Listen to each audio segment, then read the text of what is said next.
कल हमने किसके बारे में पढ़ा था? चित्रों के बारे में। 2 दिन हमने चित्रों के बारे में पढ़ा था। चित्र देखे थे, चित्रों को पहचाने, चित्र बनाना भी सीखे। और आज पढ़ेंगे प्रकृति के बारे में, प्रकृति और पर्यावरण। प्रकृति और पर्यावरण में क्या क्या होता है? गाय होती है, जैसे पशु पक्षी कोई भी, जैसे गाय मान लो, भैंस मान लो, बकरी मान लो, भेड़ मान लो। पक्षियों में कोई भी, चिड़िया मान लो, कबूतर मान लो, कौवा मान लो, मोर मान लो, कोई भी, ये पक्षी होते हैं, पशु पक्षी। और ये जो पेड़ पौधे में दिखाई देते हैं, हरियाली जो दिखाई देती है, पेड़ पौधे, आप आते हो तो रास्ते में पेड़ पौधे देखते होंगे, तो पेड़ पौधे से मिलकर क्या बनती है? प्रकृति बनती है। और प्रकृति के अंदर ये सभी को हम पर्यावरण नाम लेते हैं, जो प्रकृति के अंतर्गत आते हैं, पादप पौधे, चिड़िया, सब कुछ। अगर आप घर से आते हो तो आप देखते होंगे कि रास्ते में कोई गाय दिखाई दे रही है, कोई भैंस दिखाई दे रही है, बकरी दिखाई दे रही है, तो वो सब क्या आता है? प्रकृति के अंतर्गत आता है। तो हमें इन चीज़ों का ध्यान रखना है। आपने किसी ने कोई पेड़ लगाया? किसने लगाया पेड़? आपने लगाया? पेड़ लगाया? पेड़ लगाना चाहिए जिंदगी के अंदर। एक पेड़ लगे हो, ऐसा नहीं है कि पेड़ लगा के उसको छोड़ दो। हाँ, पेड़ लगाने चाहिए। पेड़ लगे ऐसा नहीं है कि उसको छोड़ दो। पेड़ लगाने के बाद उसके चारों ओर बाढ़ करनी जरूरी है। बाढ़ करते हो उस टाइम पर पानी देना भी पड़ता है, पानी भी देते रहो, पानी देते रहो। और जो हरियाली होती है ना, वो अगर हम कहीं जाते हैं, धूप लग रही है, और धूप लग रही है तो पेड़ के नीचे जाके बैठते हैं, पेड़ की छाया होती है, आराम मिलती है ना। और वहीं आप अगर देखो तो धूप के अंदर आप थोड़ी बैठ पाते हो, गर्मी के अंदर बैठ पाते हो? नहीं बैठ पाते हो। तो पेड़ लगाना जरूरी है। सबको एक एक पेड़ अपने जीवन के अंदर जरूर लगाना चाहिए। लगाने के बाद उसको बड़ा करने की भी जिम्मेदारी होनी चाहिए हमारी। उसमें पानी देना चाहिए और उसको चारों ओर बाढ़ भी करनी चाहिए। सही, तूने पेड़ लगाया कभी? कब लगाया?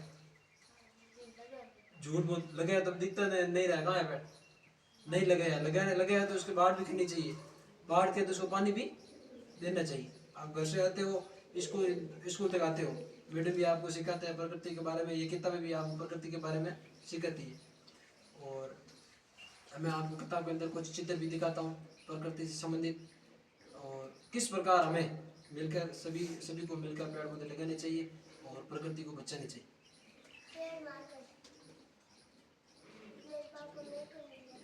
और पेड़ों से हमें क्या क्या प्राप्त होता है? पेड़ से फल प्राप्त होते हैं, फल को खाते हैं, फल खाने के बाद हमारा शरीर ताकतवर होता है, पौष्टिक चीज़ें मिलती है फल के अंदर, जैसे केला हो गया, केला भी पेड़ से लगता है, आम हो गए। और रास्ते में आते हैं, मारवाड़ इलाके के हैं, बेर भी खाते हैं, बेर होते हैं, आते समय खाते हैं बेर, बेर भी होते हैं। तो हमें पेड़ लगाने के भी नहीं फायदे, पेड़ लगाओगे तो हमें ऑक्सीजन नाम की गैस भी मिलती है, जिसे हम ग्रहण करते हैं, श्वास ले पाते हैं। श्वास में हम गैस जो देते हैं ना, वो पेड़ों के द्वारा मिलती है हमें। तो हमें पेड़ लगाना कितना जरूरी है, फल प्राप्त होते हैं, श्वास ले पाते हैं, उसके छाया छाया के नीचे बैठ कर उस छाया का आनंद ले पाते हैं।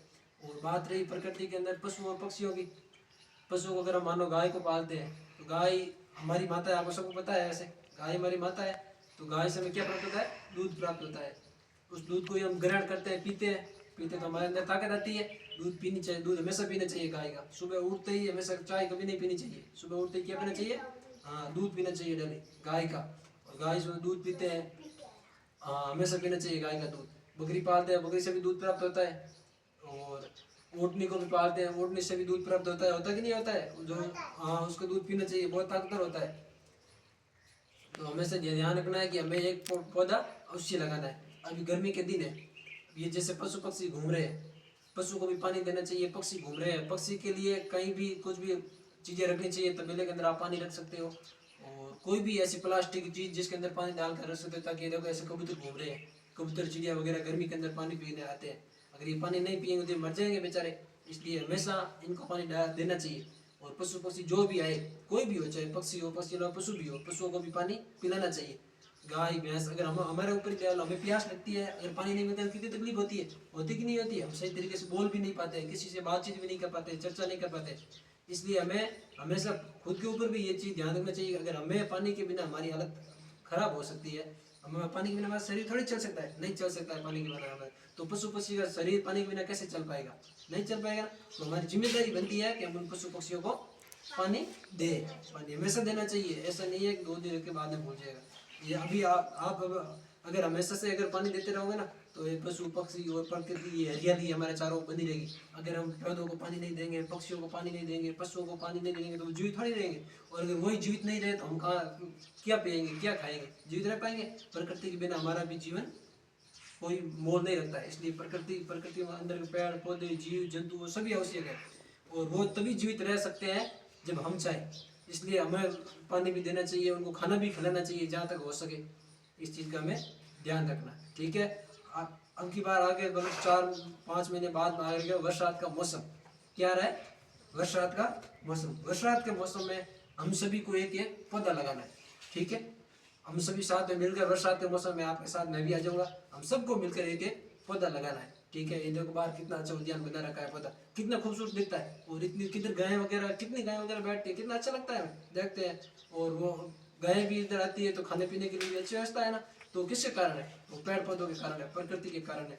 हमने जब ये प्रयास किया तभी तो ये पौधे बड़े हुए, अगर हम इनको पानी नहीं देते तो कैसे बड़े होते? नहीं होते ना। तो मैंने समय समय पर हमेशा इनको पानी दिया, तभी जाकर ये बड़े हुए बहुत। और अभी भी इनको पानी रेगुलर पिला रहे। पानी के बिना जीवन नहीं है, और प्रकृति के बिना, पेड़ पौधे और पशु पक्षियों के बिना हमारा भी जीवन नहीं है। आज के लिए इतना ही, कल फिर प्रकृति के बारे में पढ़ेंगे, ठीक है। धन्यवाद।